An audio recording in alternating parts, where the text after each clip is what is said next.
புருஷனை கொண்டிருந்தா கூட எனக்கு 10-12 வருஷம் தான் தண்டனை. என் புருஷன் தானா செத்து போனதுக்கு ஏன் சார் எனக்கு சாவர வரைக்கும் ஜெயிலு?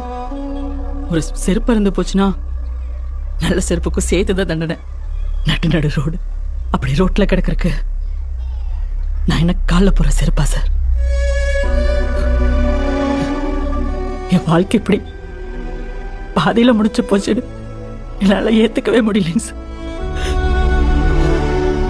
நானும் எல்லாரும் மாதிரி உப்பு போட்டு தானே சார் சாப்பிட்றேன்.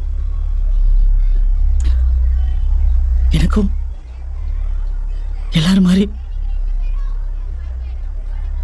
மாதிரியும் இருக்கணும் சார். எஸ் சார் சிரிக்கிறீங்க.